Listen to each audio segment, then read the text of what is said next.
Salam sejahtera saya ucapkan kepada Tuan Pengerusi Majelis, barisan hakim yang arif lagi bijaksana, penjaga masa yang setia, serta hadirin dan hadiran sekalian. Hai semua, saya Imena Jimong ingin menyampaikan sebuah cerita yang bertajuk Sumpahan Orang Kerdil. Hampir seminggu Tuan Peladang duduk termenung. Musim kemarau memusnahkan tanaman di ladangnya. Tanah menjadi kering kontang. Tuan Peladang melihat air simpanannya cuma tinggal separuh sahaja lagi. Dia khawatir jika keadaan kemarau itu terus berlarutan akan mengakibatkan dia mati kehausan. Seekor lembu kepunyaan Tuan Peladang berada di kandang. Sang lembu gembira kerana tidak perlu bekerja sejak musim kemarau itu melanda. Namun demikian, kegembiraan lembu itu hanya sementara kerana makanannya rumput-rumput yang segar menjadi kering dan mati. Kini sukar bagi sang lembu itu untuk mendapatkan rumput yang segar. Pada suatu hari, sang lembu ingin mengambil keputusan untuk meninggalkan Tuan Peladang. Seboleh-bolehnya, dia ingin mengobat kesedihan Tuan Peladang. Pada suatu malam, sang lembu berjalan untuk mencari sumber air.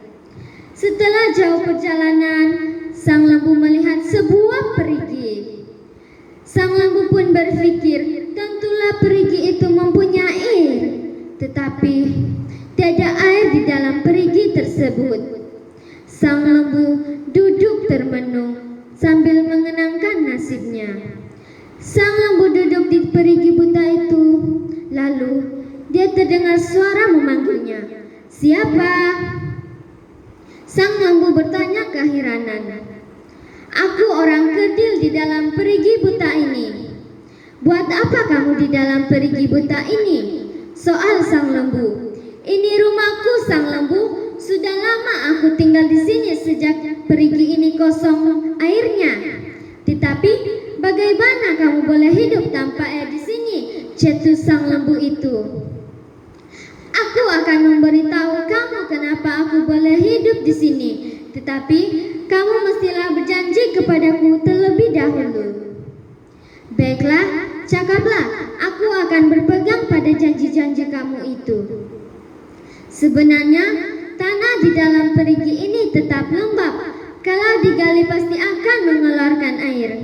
Justru itu, aku boleh berikan perigi ini kepada kamu dan Tuan Peladang." Sang lembu berterima kasih kepada orang kerdil itu. Lalu sang lembu pulang dengan hati yang riang. Didapatinya Tuan Peladang masih termenung. Sang lembu terus menceritakan tentang penemuan perigi itu kepada Tuan Peladang. Tanpa berlenga-lenga lagi, Tuan Peladang terus mengambil cangkul dan tangga ke perigi yang dikatakan oleh sang lembu. Tuan Peladang turun ke perigi itu menggunakan tangga dan terus mencangkul perigi itu. Tidak lama kemudian, mata air mulai muncul ke permukaan tanah. Hati Tuan Peladang bertambah riang. Sang Tuan Peladang menepuk belakang sang lembu yang berjasa terhadapnya. Tuan Peladang pun sangat gembira. Beberapa bulan kemudian, Tuan Peladang pergi ke tanaman itu dan dia pun memetik sayur-sayuran di sana.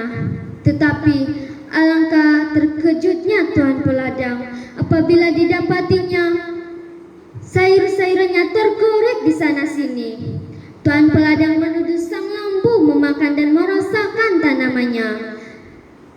Sang lembu tidak mengaku bersalah. semakin marah dan memukul belakang sang lembu sekuat-kuat hatinya.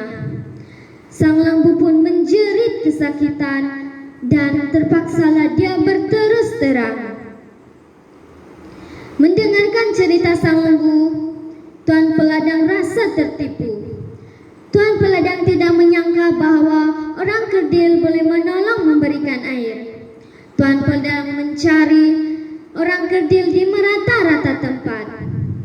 Akhirnya Tuan Peladang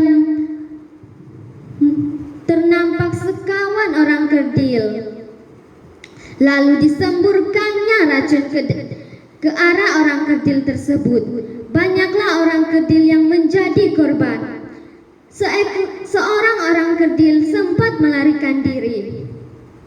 Orang kerdil itu tahu Tuan Peladang tidak berhati perut dan mengenang budi. Orang kerdil bersumpah agar tidak mahu melihat Tuan Peladang dan sang lembu di kawasannya lagi. Tiba-tiba air di dalam perigi itu mulai kering kembali.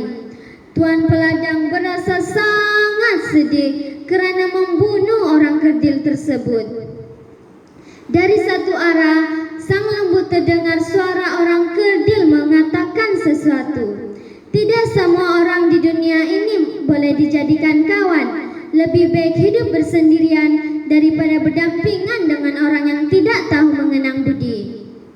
Akhirnya, sang lembu pun tahu dialah yang patut disalahkan kerana memberitahu kepada Tuan Peladang tentang orang kerdil itu. Ingat kawan-kawan, jangan seperti pepatah, sudah terhantuk baru ternada. Juga janji mesti ditepati. Sekian, terima kasih.